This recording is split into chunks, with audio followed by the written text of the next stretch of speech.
Hi నమస్తే అండి, welcome to our channel Sai devotional stories.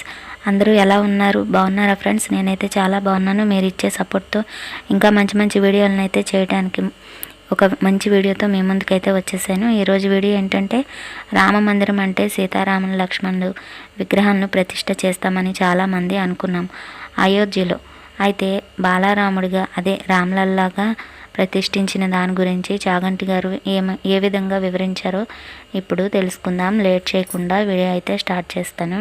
ముందుగా మన ఛానల్ చూసి అయోధ్య రామాలయానికి ఇప్పుడు అయోధ్య రామలల్లాను అయోధ్య బాలరాముడిగా బాలక్రామ్గా ఆలయానికి బాలరామ్ మందిరంగా నామకరణం చేసినట్లు శ్రీరామ జన్మభూమి తీర్థ క్షేత్ర ట్రస్ట్ పూజారి అరుణ్ దీక్షిత్ తెలిపారు. అందుకని ఈ వీడియోలో నేను బాలరాముడిగానే వివరిస్తానండి. దక్షిణ అయోధ్యగా పేరుగాంచిన భద్రాచలంలో సీతా లక్ష్మణ సమేత రాముడిగా విగ్రహాన్ని భక్తులు దర్శించుకుంటూ ఉంటాం కదా. అయోధ్యలోనూ ఇలా పట్టాభిరాముడే దర్శనమిస్తారని చాలామంది భావించారు. కానీ అయోధ్య మందిరంలోని బాలరాముడినే ప్రతిష్ఠించారు. ఇలా ఎందుకు చేశారనే అనుమానాన్ని చాలామంది వ్యక్తం చేశారు. ఇప్పుడు మందిరం నిర్మించిన ప్రదేశంలోనే రాముడు జన్మించాడు, అందుకే అక్కడ బాలరాముడి విగ్రహాన్ని ప్రతిష్ఠించారని ప్రవచనకర్త చాగంటి కోటేశ్వరరావు గారు తెలిపారు. ఈ రామ్లల్లా విగ్రహాన్ని కర్ణాటకకు చెందిన అరుణ్ యోగిరాజ్ అనే శిల్పి చెక్కిన సంగతి మనందరికీ తెలిసిన విషయమే. సీతారామ లక్ష్మణుడి హనుమంతుడి విగ్రహాలతో ఉన్న అరుణ్ ఫోటో సోషల్ మీడియాలో వైరల్ అయింది. దీంతో ఇదే విగ్రహాలని ప్రతిష్ఠిస్తారని చాలామంది భావించాం. కానీ బాలరాముడిని ప్రతిష్ఠించారు. అయోధ్య బాలరాముడిని ఎందుకు ఏర్పాటు చేశారు? దీనికి జవాబు ఏంటనేది చెప్పుకుందాం. సముద్రగుప్తుడు విక్రమాదిత్య కాలంలో 1076 1126 సంవత్సరాలు సిఈకి ముందు అయోధ్యలో రామాలయం ఉంది.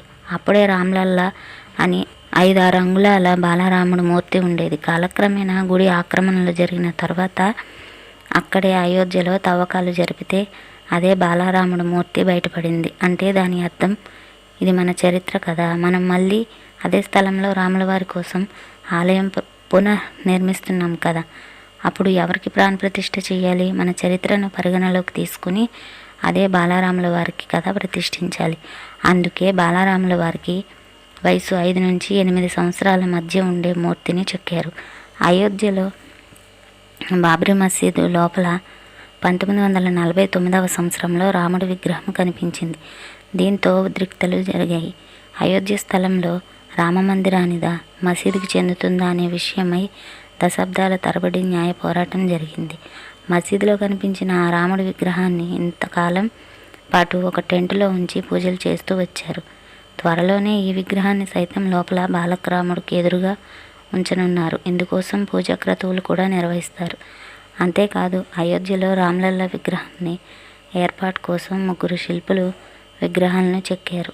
ఆ 3 మధ్య ఓటింగ్ నిర్వహించిన తర్వాత రామ జన్మభూమి ట్రస్టు చివరకు మైసూరుకి చెందిన శిల్పి అరుణ్ యోగిరాజ్ చెక్కిన 51 అంగుళాల విగ్రహాన్ని ఎంపిక చేశారు.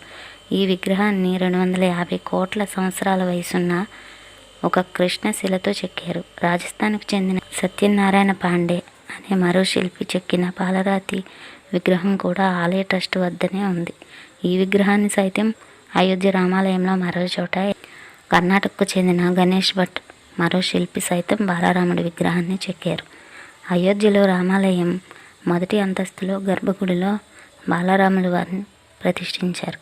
ఇంకా 2 అంతస్తులు ఉన్నాయి కదా. గుడి పూర్తిగా నిర్మాణం అయ్యాక సీతారామ లక్ష్మణుల హనుమంతుడి స్వామితో ఉన్న విగ్రహాలను ప్రతిష్ఠ జరుగుతుంది. అలాగే మాతా కౌసల్యాదేవికి కూడా ఆలయంలో పూజలు చేస్తారు అని చాగంటి గారు వివరించారు. జై శ్రీరామ్. ఉంటానండి. నమస్తే.